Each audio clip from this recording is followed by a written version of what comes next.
Medyo continuation ini sang mensahe sang Sunday aton nga ipamalandungan karon makita diri sa amuman nga verse gihapon sa 1 Corinthians 15:58.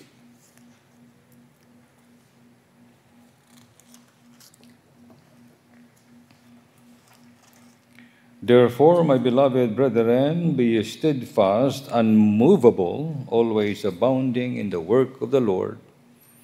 For as much as you know that your labor is not in vain in the Lord. Ginoo, salamat gid sa pulong nimo nga way naga liwat-liwat nagabalhin sa iyang mga ginaako ka ginapromisa para sa amon. Kabay pang maka baton kami Ginoo sang kaligunan sini sa among mga tagipusoon, among mga kabuhi.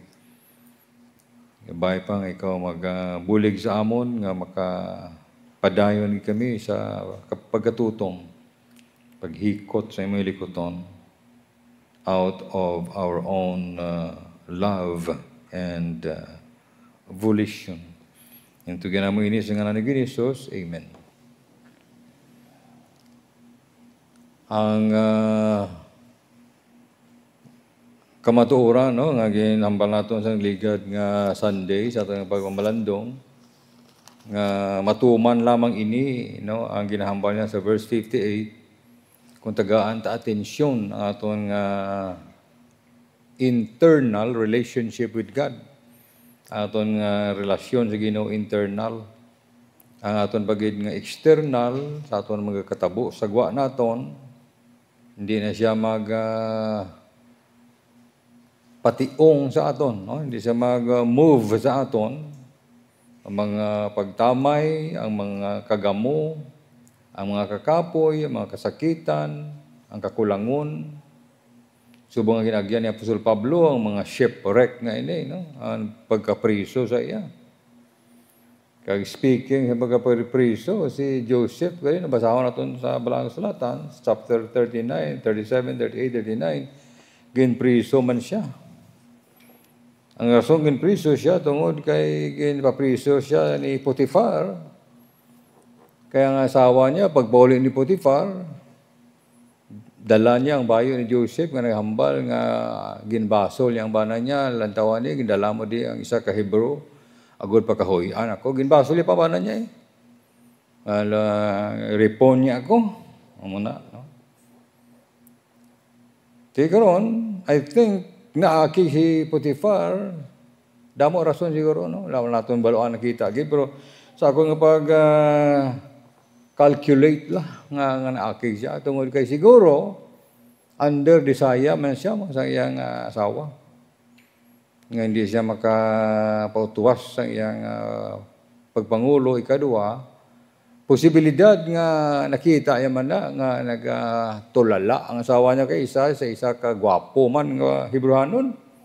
Di si bana siya makita na, isa lang lagbalay na makita na araw. Pero lagi gitagaan sing tikang o kon sing pagsaway.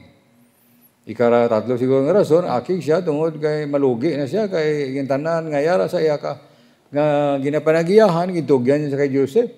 Di ba? And the Lord prospered the house of Potiphar. Ginapakamaayo, nagmanggaranon pag isa dugang tungod sang pag-uyat ni Joseph sang iyang pagpakabutang. Siguro kasapatan niya daw kung ano man negosyo daw, kung mga make-up, kung ano dyan nga mga patahom sa unang panahon. Sa unang panahon, siyempre, famous na ang mga Egyptian women, ng mga gwapa na. Si Joseph, isa kamatanon, nag-edad pa lamang siguro siya, mga 17 hasta 20 anyos. Tiga hingurukan gina, nag-hingurusgan kung sa aton pa. Pero grabe ang iya, sa tulod, sa tigipusoon niya, naprepara niya ng adaan. No. Bisa na pagtintar to sa mga katahom ng asawa ni Potiphar, nogid hasta nang lagyo siya. Kag siya nga ba na nakita yaman, kung matuod na nga ginugo sa asawa niya, nga ibilin tabi sa ni Joseph ang iyang bayo to, nga ebidensya, hindi tabi siya gawin ito kwa. So, busilingon, napriso siya, pero wala na kaso sa iya. Because the Lord was with Joseph. Silit-sulit na da, no? Do 3 ka beses, sobra pa. Nga ginahambal nga ang Dios upod ni Joseph muna sa internal nga relasyon niya sa Ginoo. Why siya mationg? Sa anuman pagtilaw sa kabuhi niya. Kaya humana sa ikipusoon niya mo. Kung magadto ka halimbawa to sa Middle East, hindi gid ko magbalik Islam. Bisan ano pa. Kung papulion ko na, puli ko. Di humana sa ikipusoon mo na. Kung magadto ka sa Amerika, nga single ka to, hindi ko mga asawa to. Di humana sa pauna-una mo. Sa ano pa na, nga mga flirtations, kag mga sunlog-sunlog, hindi mo na sa pakon niya. Kaya humana sa imo ito ikipusoon. So, ang internal nga relasyon nato, amo hindi isa sa mga factor nga mangin steadfast ka. Mangin malig-on gihapon nga nagatindog sa Ginoo, sa bulaton sa Ginoo. Kag siyempre ang mga istorya nakagsumbuman ang ipagtulok nimo sa eternal. Ang palabuton bala.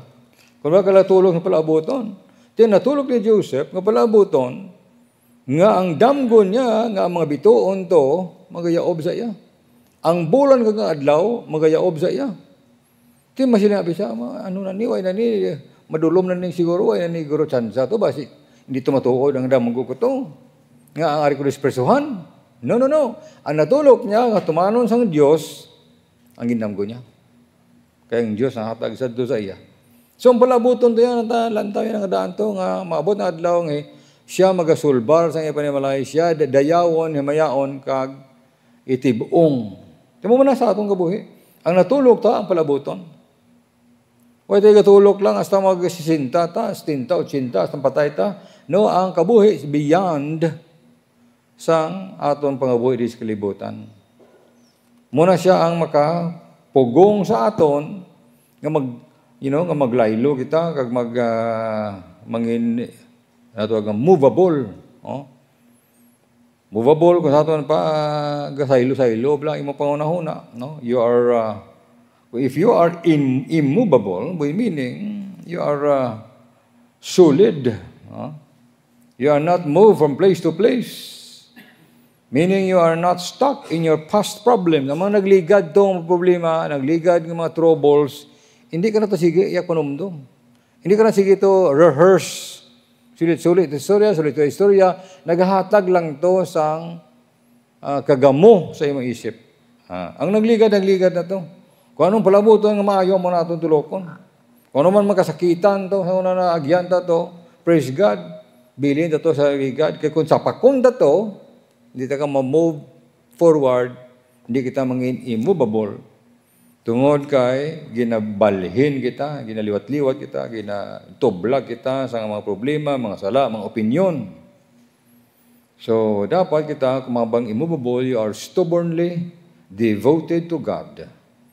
So that ang mga tao, ang mga circumstansya, hindi makadistract sa aton sa Ginoo. Pwede mo na matawag na persistent, pwede mo na matawag na focused. You are persistent, you are focused, you are faithful. I shall not be moved. I shall not be moved. Just like a tree planted by the waters, Lord, I shall not be moved. Di makakanta kasi na, nga matuod na si mga kabuhi. Always abounding, bujilingon, always exceeding. Fixed number or measure, that is over and above. Magawang abounding, di lang ka kontento, ang malang mahimo mo na. No? Di lang kontento. So, aton nga pangamuyuan, nga siyempre, challenge naman kita sa itong mga membro nga mag-take on sa mga responsibility. For example, bisan mag-usher ka na sa simbahan. That's a work nga mahimo mo sa liguton sa Ginoo. Gina-assign ko na ang usher, galing kahit duwa na kabataan niya, hindi na sa makahimo sa responsibilidad. So, mangita naman kita, mag-usher dyan sa mga visitors, sa mga tao magsulod. Work ina, no? Kag mga pinsino naton nga ma-recruit naton, ma-train naton, nga magbulig naman sa buraton sa Ginoo. Ang simbahan to ni Pastor Lisas, 30 years na. sa Domingo ang naligat. Tinakita ko, damo-damo ng mga membro niya, pero ang size ng simbahan niya is possible nga 1/3 ng atong simbahan ang size niya. Pero ang mga nag-leader na, ang mga kuan niya, no, mga pamatanon niya, ang mga men niya, hasta ang bata niyang babae, kag ang assistant pastor niya man, ang yaman bata ang lalaki, dira sa likuton sang Ginoo. Kag wala sila sing piano, wala sing musician, wala sila sa amo sina. Tiyang ila, mayroon sila nga dako dira nga TV, may daw TV man dito, luwa siguro na, kung di ka lead ka, kantaw mo to, kita mo to, kung da ka naman, kita mo, alin nga tadi. Daw karaoke style lang pang simba, bla. Nga patudo-tudo ka, limog dyan ang makanta. Kaya ito, siyempre, may sound system. Amo na, no? Tig-tig sa ako niya, huwag kami sa kuan, sa musician niya, pila na bayad kung magpa-train ang mga kabataan, mga akong nga leader rin. Kung muna bala, no? Siling ko, ambot. So always abounding in the work of the Lord, over and above. Di mo kontento nga mula may ko, dapat madugangan pa naton. Nga hindi ta pagsundon ang filosofiya sa gobyerno. No? Nga ang ilaya na isip nila na siyempre ilang oras, ilay na adlaw sa pag-ubra. Muna ilayang philosophy, no? Good enough. Natawag lang nga loafers. Kung sa aton pa, kahimo lamang sila sa minimum. That's why kabatan man sila sa minimum nga wage, nga bayad. Nga kung ang boss nila, lantaw da, labi na kung manugbisita, ang ilang superintendent, supervisor, grabe na, no? Tinlo ang ilang classroom, behave ang mga kabataan. Kaya tungod, may maluwag silang impress nga tao. Kung sa simbahan, siguro like lang impress nilang pastor, kung wala itulog. So, amoy ni, nga natawag naton, nga sila niya, you know that your labor is not in vain in the Lord. Hindi ka ay pulos sa Ginoo. Ang iba naman, nagahiko sa likuton sa Diyos out of love. Ang iba naman, they go beyond, far beyond sa ilang kabuhi, nabuo nila ilang kabuhi sa bulaton sa Ginoo. Go overflow once more. Di lang occasionally, not just kung natawag ka, but always. Di lang kung may mga events nga daw may mga okasyon dyan, mga church anniversary, mga conference, mga seminars, tidra ka daw hiling mo, daw nag-aktibo ka gid, kung way na gaya na, way naman. Hindi naman among inspektar sa Ginoo sa atong kabuhi. Kundi nga always abounding in the work of the Lord. Ang mga works ng Ginoo, masalik sa kabig naton, pagtudlo sa kabataan, sa balay mo o kung sa simbahan, mangin patient, kag positive ka sa imong spouse, bana mo, asawa mo, bisan pang ang imong nahimo nga mga maayo are not reciprocated, way nabaslan, okay lang na. No? Pag-encourage ng iban, no? Ang mga fellow workers, ng mga na-depress, pag-alagad sa Ginoo, so mga usher o kung cleaners. Ako kapate, no? Ang mga young people naton, kaya abtik sila magdakop sa mga pinggan, manghugas da. I think may reward ka na sa ulihin. No? Hindi lang subong. Pero ang Diyos kakita siya na. Nga nagapagamit ka sa Ginoo. Mayara siguro na nga nagamasakit, no? Magabisita ka, matag sa pagkaon. Ang kapakita, nagpahig sa mga gugma, ang may maayo kang attitude, welcoming attitude sa mga taong magbisita sa simbahan. And of course, pag-witness, pagsugi, mga helikoton sa Ginoo na, mga work of the Lord na. Pag-exercise ang mga spiritual gift, pagtudlo, pag-encourage, pag-administer, pagwali, pagkanta, pag-alagad, knowing that your work is not in vain in the Lord. Pagpanilhig, wala katapusan, but the end is a reward. Wala katapusan, nga encourage ang Diyos sa aton diri, always sila niya, and at the end, there's a reward. Serving God with a reward in mind. Kasi sa Colossians 3:23, in whatsoever you do, do it heartily as to the Lord and not unto men. And having that of the Lord, you shall receive the reward of the inheritance, for ye serve the Lord Christ. So, may ni.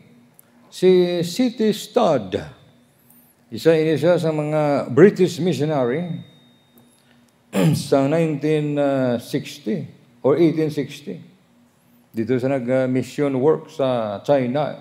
Si C.T. Studd nga isa sang Magic 7 nga mga missionaries nga ni-recruit mag-work dito sa China sa idalom sang China Inland Mission ginpunda ni John Taylor. Pagkatapos dito nga nag-work siya, nagsaylo naman sa India, sa Congo. Muna siyang siguro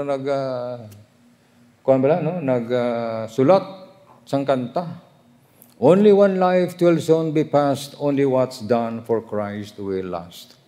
Exactly, muna ang sa iyang kabuhi. Kabay no, nga dumdumo nato ining versikulo gihapon sa pagpamalandong naton diri. Always abounding in the work of the Lord. Ini isa ka conclusive encouragement sang Dios.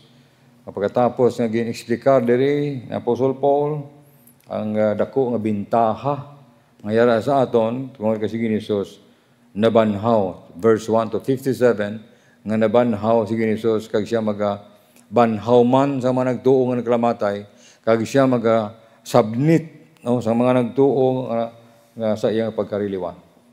Bangod sina niya wala kamo sing kadukan. Kung patay kamo, banawon. Kung mabuhi ka pagbuhi gyapon kamo nga nagahulat sa pagalaga sa Ginoo. Tiyo man siya busa pagalaga sa Ginoo kay nang therefore na conclusion na sang ginahambal niya kag ginapurmisa sang pulong sa Dios nga resurrection kapag submit sa mga tumulo. Ginoo, salamat gid sa paghangkat nimo sa mga pulong sa mong kabuhi.